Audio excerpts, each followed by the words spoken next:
What if I told you that the most desirable and dangerous place in the entire medieval castle was not the throne room, the armory, or even the secret passages? I am talking about the kitchen, a room that was both the heart of castle life and its most unpredictable enemy. In a world of cold stone walls, drafts, and perpetual dampness, it was here that warmth, the smell of food, and the feeling of real life were concentrated.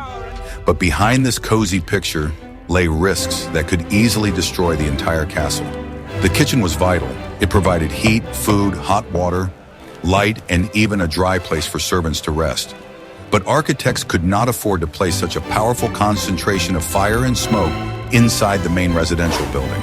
Wood burned around the clock in huge hearths, sending sparks flying several meters away, while boilers weighing hundreds of kilograms hung on chains above the flames. In an environment where wood was used for ceilings, furniture, floors, and roofs, any wrong move could spell disaster. Watch the video to the end to find out why castle architects built kitchens away from living quarters, what happened when a cook made the slightest mistake, and what subtle detail turned the kitchen air into a mixture that was dangerous not only for workers, but for the entire castle. This peacock is exquisite. Indeed, the spices are superb.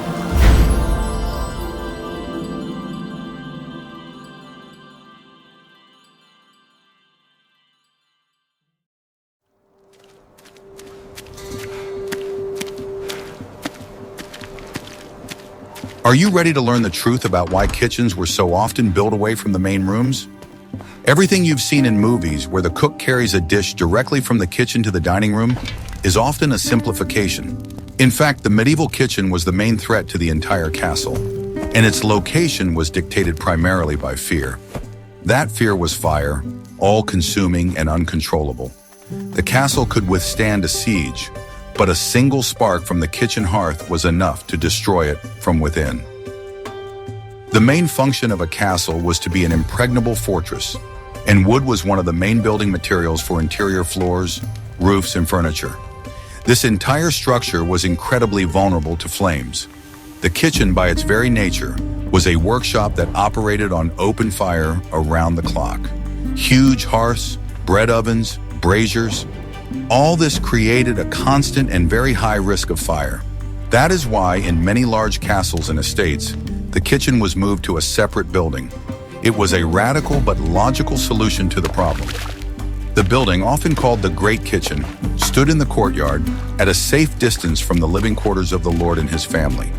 This architectural solution was, in essence, a fire safety measure that sacrificed convenience for safety. The connection between the separate kitchen and the main hall, where feasts were held, was made via a special covered passageway.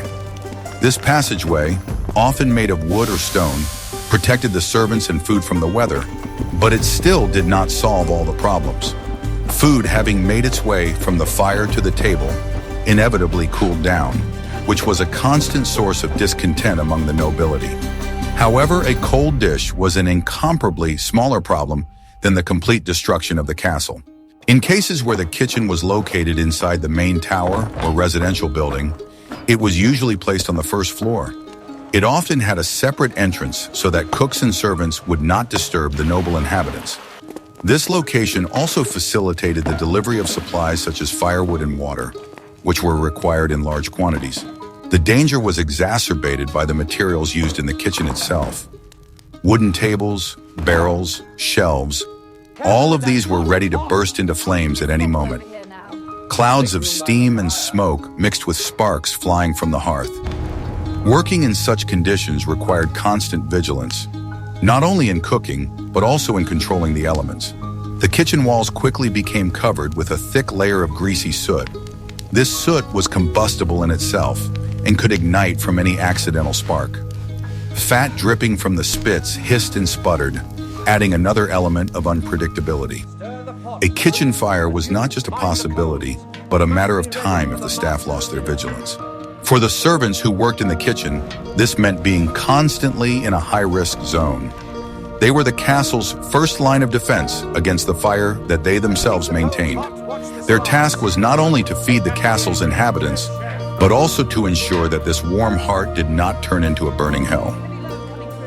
This constant and obvious threat of fire was only one of the reasons why the kitchen was a deadly place. It was the most obvious, but perhaps not the most insidious. The temperature, smoke, and working methods themselves created an environment in which survival was a daily challenge. We'd love to hear your thoughts. Do you think modern fire safety regulations in restaurant kitchens are a direct legacy of the fears of medieval builders? Let us know in the comments. And don't forget to subscribe to our channel so you don't miss new chapters on survival in the past.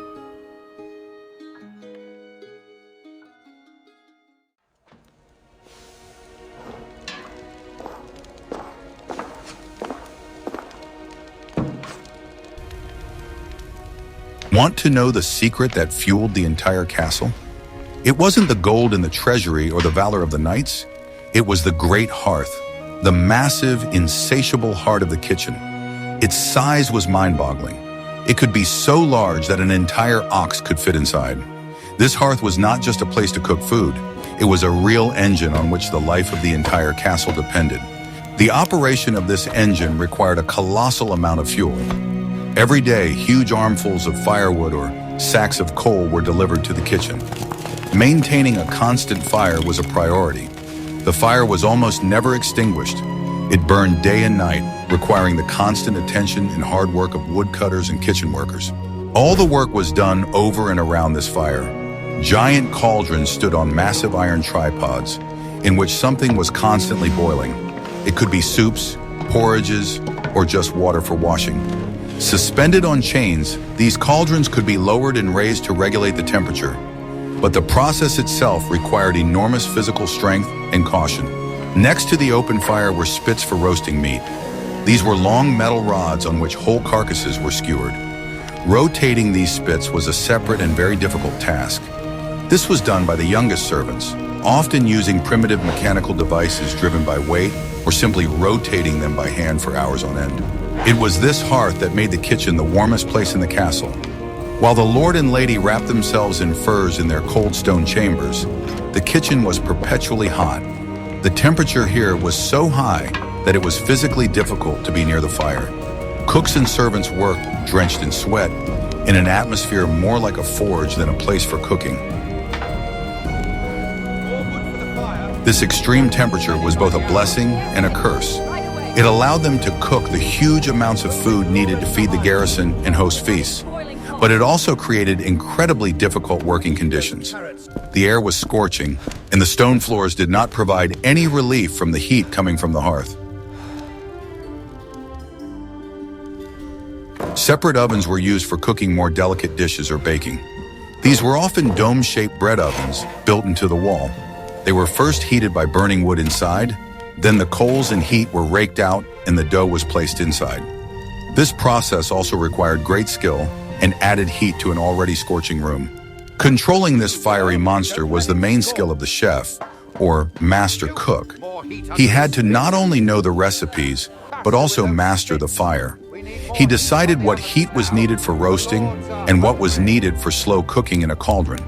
His skill determined whether the feast would be a success or the meat would turn to charcoal. The Great Hearth was the center of this universe, a source of heat, light, and constant activity.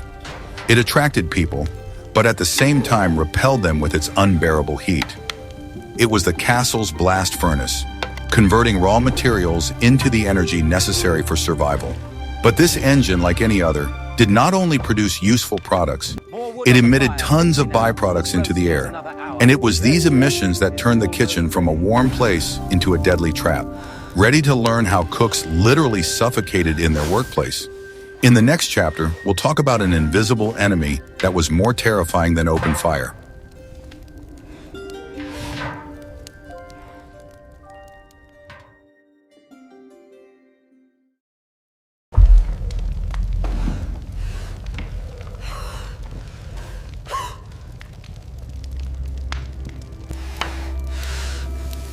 The secret that will change your perception of medieval feasts is simple. The air in the kitchen was almost unbreathable. We are used to seeing cheerful chefs in snow-white hats in movies, but the reality was much darker, or rather, blacker. The main problem in the kitchen, apart from fire, was smoke. Thick, acrid, pervasive smoke from the great hearth. Modern exhaust systems are a marvel of engineering that medieval chefs did not have. The entire ventilation system consisted of one or more holes in the ceiling. In wealthy castles, this could be a specially designed lantern, or louver, on the roof. A tower-like structure with slits on the sides that was supposed to draw out the smoke. In practice, this system was extremely inefficient. There was not enough draft to cope with the volume of smoke produced by a huge wood-burning hearth. As a result, most of the time, the kitchen was filled with thick gray fog. The smoke stung the eyes, clogged the lungs, and covered everything around with a thick layer of sticky soot. For people forced to spend 12 to 16 hours a day in this room, it was a real ordeal. Constant eye irritation was the least of their problems. Prolonged inhalation of such air inevitably led to breathing problems. Although medieval people did not know such diagnoses, we can assume that respiratory ailments were a professional feature of cooks. This smoke affected not only the health of the workers, but also the food itself. Food left uncovered was instantly saturated with the smell of burning. Cooks had to constantly make sure that soot did not fall into the cauldrons and on the spits. It was a never-ending struggle for cleanliness in conditions of absolute pollution. The high ceilings in kitchens were not a whim, but a necessity. They allowed smoke and heat to rise, away from the people working below. But this was only a partial solution. Sooner or later, the smoke cooled and sank, mixing with the fresh air coming in from the doors and windows. The walls and ceiling beams were black with soot. Attempts to clean them were practically pointless, as a new layer of soot would settle in a matter of days. This black, greasy dust was everywhere, making the kitchen one of the dirtiest places in the castle, despite all efforts to keep it tidy. Working in such an atmosphere required a special disposition and incredible endurance. The constant lack of oxygen, mixed with acrid particles, made the work exhausting. Servants often worked with wet rags wrapped around their faces, trying to filter the air they breathed in some way. This invisible enemy, smoke, was as much a part of the kitchen as fire. It was the price to pay for warmth and hot food. The environment was extreme, and surviving in it was a daily feat that was not celebrated in ballads. Did you enjoy this unique look at medieval life? Like this video if you learned something new, and be sure to subscribe to our channel so you don't miss new videos about how people actually survived in the Middle Ages.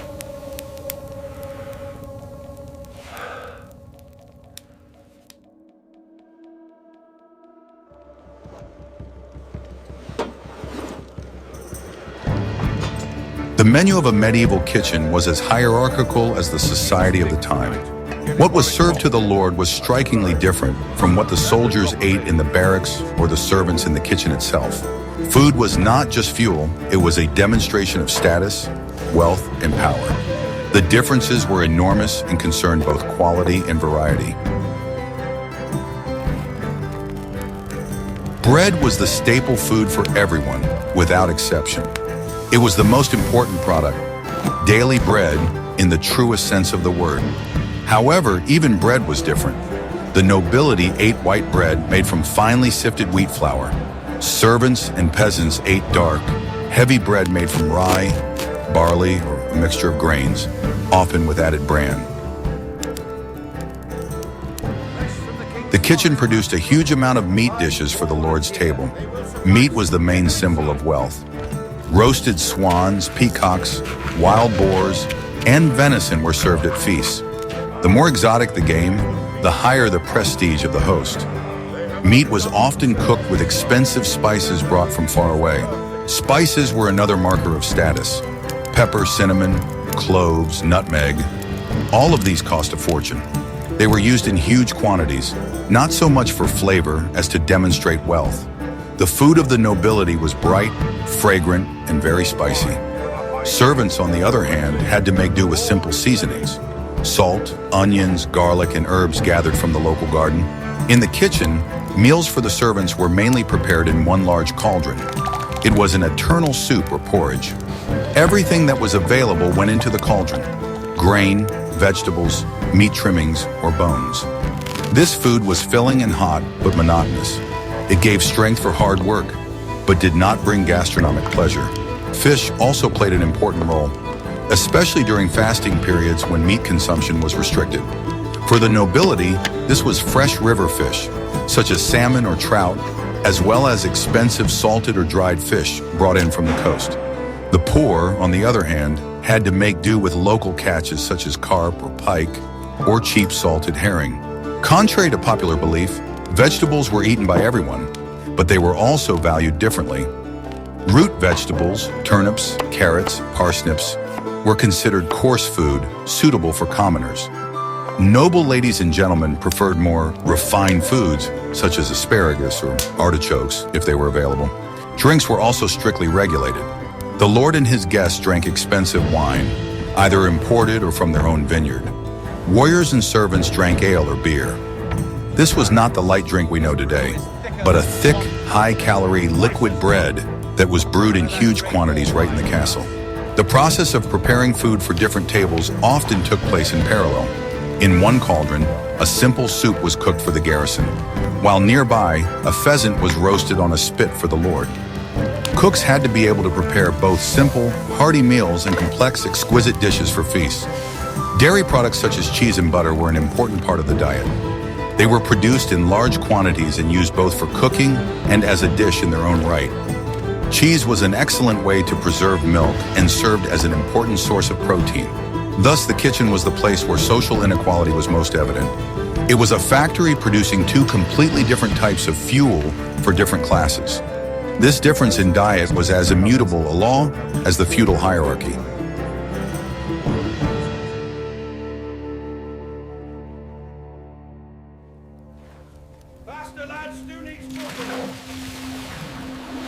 What if I told you that the main source of life in the castle was also a source of constant headaches for the cooks? I am talking about water. In a medieval kitchen, where everything was boiling and simmering, water was needed constantly and in huge quantities. But its delivery and quality were one of the biggest problems for survival. There were two main sources of water in the castle: a well, often located in the courtyard, and possibly a cistern for collecting rainwater. There was no question of having a water pipe leading directly to the kitchen. All the water needed for cooking, washing dishes, and cleaning had to be carried by hand. This was one of the hardest jobs, usually assigned to the younger servants. Imagine, dozens or hundreds of times a day, they had to go down to the courtyard with heavy wooden buckets, fill them at the well, and carry them back to the kitchen. In winter, this path became slippery and even more difficult.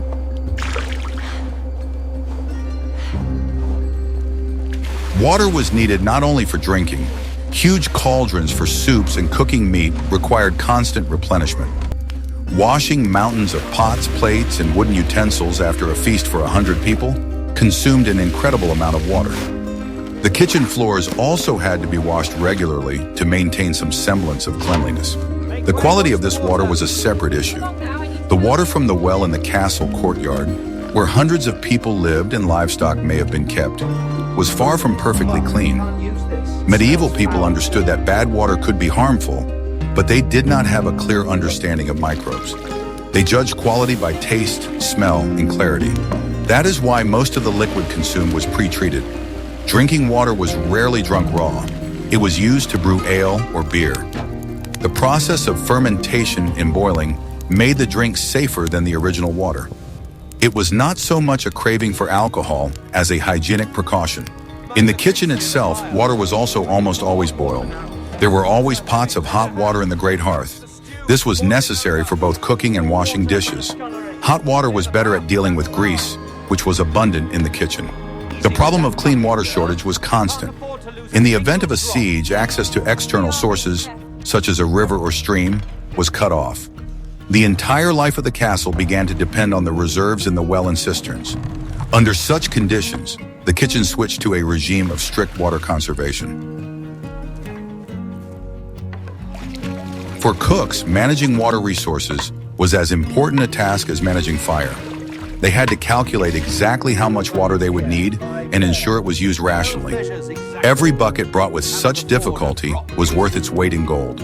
This dependence on manual labor and unreliable sources made water a luxury.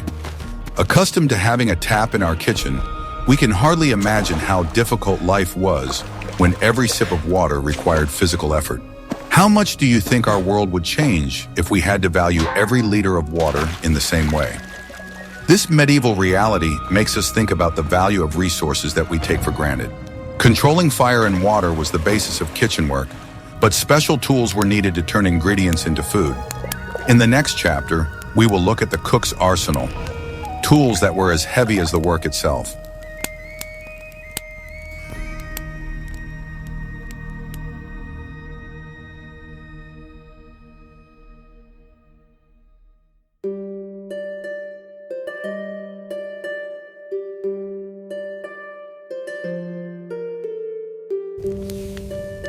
Medieval kitchens were equipped not just with cookware, but with a veritable arsenal of heavy and sometimes dangerous tools. These tools were designed to handle large quantities of food in open flames, and their design was dictated primarily by durability and functionality. Working with such equipment required not only skill, but also considerable physical strength. At the heart of this arsenal were cauldrons. They were made of cast iron or bronze and were extremely heavy even when empty. Imagine a cauldron with a capacity of several dozen liters, filled with boiling soup. Moving it, or even just stirring it, was a real challenge. They hung on hooks over the fire, and adjusting their height was hard work. Working with these cauldrons and open fires required tools with long handles. Ladles, skimmers, and forks were more like blacksmith's tools or garden implements. Long wooden or metal handles were necessary so that the cook could reach the bottom of the cauldron or turn the meat on the spit without getting too close to the unbearable heat. The spits for roasting meat were also impressive. They were thick iron rods, sometimes several meters long, so that a whole carcass could be secured on them. The weight of such a spit with meat was enormous. Turning it by hand was monotonous and exhausting work, which was entrusted to the youngest servants. Knives were the main tool of every cook, and there were many of them. But these were not the elegant knives of today. The arsenal included small knives for delicate work and huge cleavers, more like axes. They were used to chop meat, bones, and hard root vegetables. Keeping them sharp was a constant concern. Massive mortars and pestles were used to grind spices, herbs, and other ingredients. They were often made of stone, marble, or heavy metal. Working with such a mortar required rhythmic and strong movements. They were used to prepare complex sauces and powders that were so popular in medieval cuisine. The cookware was just as impressive as the tools. There were frying pans with long handles that could be placed directly on the coals, heavy clay and ceramic pots for stewing, and copper basins for making jam or sauces. Copper was valued for its thermal conductivity, but it needed to be cleaned thoroughly because its oxides were harmful. The tables in the kitchen were no less massive. They were thick wooden boards on sturdy supports, which served both for cutting and for rolling out dough. They were scraped with knives and sprinkled with sand for cleaning.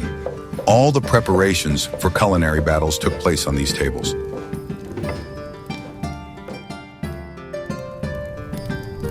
The storage of these tools was also organized from a practical point of view. Heavy pans and pots hung on hooks on the walls or on special racks. Knives and small tools were stored in wooden boxes or on magnetic strips. Everything had to be at hand, but not interfere with the chaotic movement in the kitchen. Working with such heavy and sometimes red-hot equipment was fraught with risk. A heavy pot falling or careless handling of a sharp cleaver could have serious consequences. The constant heat from the metal made the work even more difficult. Cooks wore thick clothing, not only for hygiene, but also for protection. This arsenal was created for industrial food production. It reflected the scale of the tasks facing the kitchen team. Each item was the result of centuries of experience, and its form was perfectly adapted to the harsh conditions of a medieval kitchen.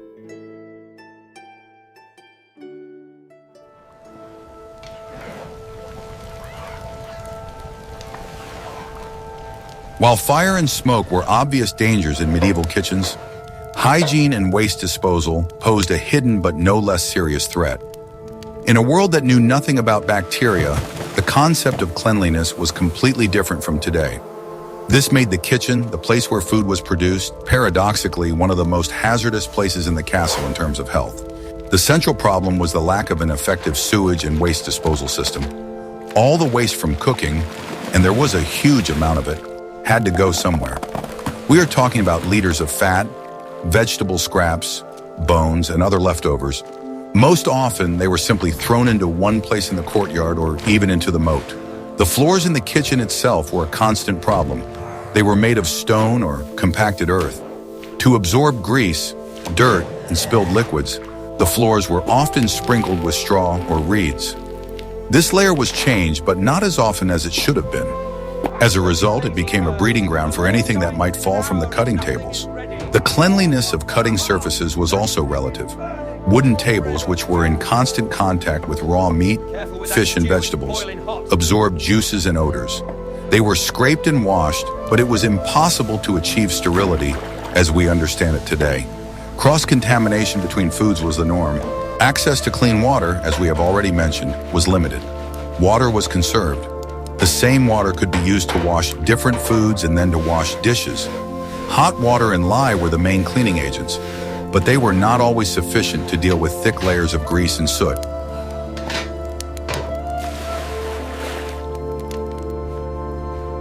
The personal hygiene of workers was also far from modern standards. Cooks and servants working in heat and smoke were constantly sweating. They wiped their hands on aprons that were rarely clean. In conditions of hard physical labor and lack of water, maintaining personal cleanliness was extremely difficult. Food storage was another area of risk. Without refrigerators, it was very difficult to keep meat, fish, or dairy products fresh. The main methods were salting, smoking, drying, and storing in cold cellars. However, these methods did not always prevent spoilage.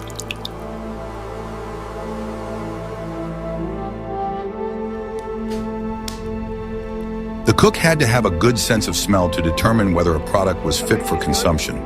The health of dozens, if not hundreds, of people depended on his decision. Spoiled food served at the Lord's table could have disastrous consequences, not only for health, but also for the cook's career. The location of the kitchen, whether inside the castle or in a separate building, was often close to other farm buildings. This meant that smells from the stables or rubbish piles could easily penetrate the room where food was prepared. The division between clean and dirty areas was very arbitrary. Kitchen workers were people in good health, as the weak simply could not withstand such conditions. They lived in an environment that constantly tested their endurance. Despite all these risks, the kitchen continued to operate, feeding the castle day after day. We need more heat on this roast. I'm bringing the wood now. This stew is smelling fine. Are those turnips for the stew or ammunition? Despite all the dangers, smoke, heat, and hard work, the medieval kitchen had one irresistible attraction. In a castle where the walls were cold and drafts penetrated everywhere, the kitchen became a unique place. It was a corner of warmth that was especially important during the long winters, when the frost penetrated even the most secluded corners of the castle. The great hearth burning day and night kept the kitchen warm, turning it into a cozy oasis. This warmth not only protected from the cold, but also became the center of life for everyone inside the castle. Despite the dangers associated with fire and labor, the kitchen was the place where people were drawn. In the cold, drafty stone castle, the kitchen was the only truly warm place. When blizzards and snowstorms raged outside and the entire castle was engulfed in cold, the kitchen remained a true refuge. Here the hearth burned, providing not only warmth, but also light on dark winter evenings. Everyone who sought shelter from the harsh conditions of the castle gathered in this warmth. It was a place where you could not only warm up, but also feel that life goes on despite all the difficulties. Even the lowest classes of society found their place here, and the warmth of the kitchen became a small comfort for them. The great hearth, burning day and night, turned this room into an oasis of warmth, especially during the long and harsh winters. The hearth was not just a source of heat, but also a vital element without which the castle could not function. It not only provided comfort, but was also a place to prepare food for all the castle staff. It burned day and night, sustaining life inside the kitchen. For most people, especially servants and soldiers, this warmth was a real salvation.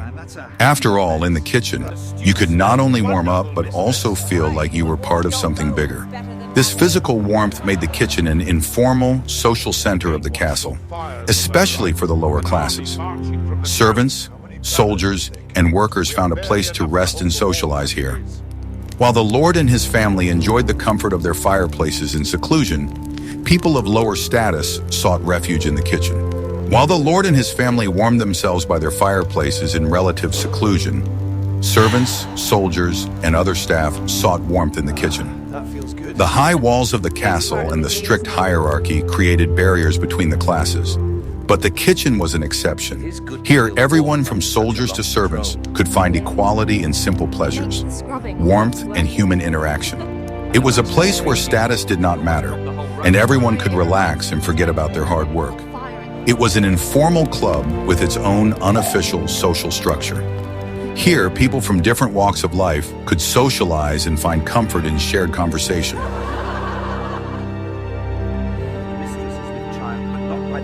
It was a place where you could warm up, discuss the latest news and rumors. The kitchen was always bustling with life, and it was here that everything was learned first. The cooks and their assistants knew everything that was happening in the castle, because all the information passed through their hands. The castle workers gathered here to discuss the events of the day, rumors, and news coming from different corners. For everyone who worked in the kitchen, this circle of communication became an important part of their lives. The kitchen was not only a place to eat, but also a center where important news was born and spread. It was here, among the pots and pans, that not only work, but also life was in full swing. Days and nights passed in this noisy and crowded place, where work and communication merged together. The cooks and their assistants were constantly aware of all events, whether it was news from the Lord's chambers or orders from the master's offices. For the servants, the kitchen was also a place where they could always count on food. Not only for the lords, but also for the ordinary workers, food was an important element of survival. For the servants, the kitchen was a place where they could eat, even if it was only leftovers from feasts. Scraps, bones, a little soup. Even this became an important part of their lives. In exchange for their hard work, they received not only protection, but also the opportunity to eat, which was valuable in the medieval world. Food in the kitchen became more than just a product of nutrition. It was a symbol of survival and strength. Even if it was just scraps left over from a feast or a spoonful of hot soup from a common pot, it was more than many outside the castle walls could have. For the servants and workers of the castle, food in the kitchen was often the only chance to get something more than just bread and water. Food was not only a necessity, but also a symbol that they were safe and could continue their work. Even something as small as a piece of bread or a spoonful of hot food took on special significance in the harsh conditions of their lives. These scraps were what kept them going and enabled them to continue working.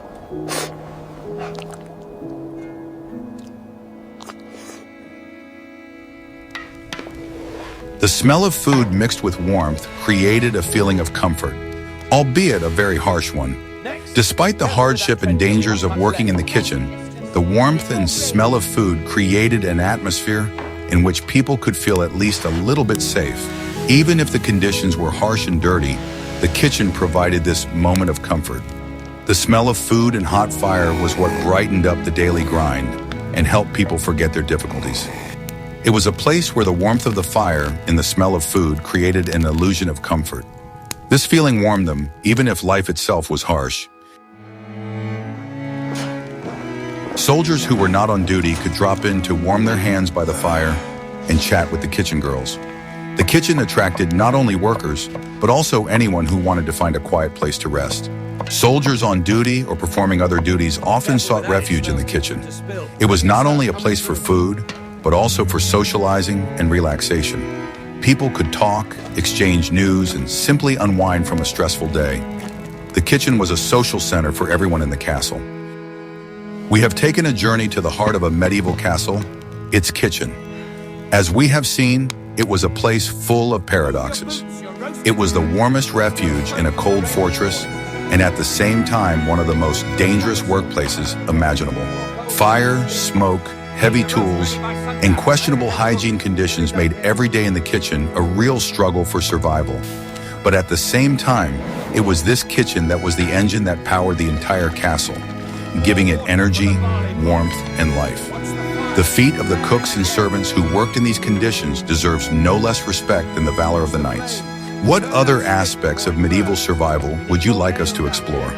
Perhaps you are interested in medicine, hygiene in castles, or how people survived in cities during sieges. Suggest topics for future videos that you would like to see on our channel in the comments. And don't forget to subscribe so you don't miss our new research.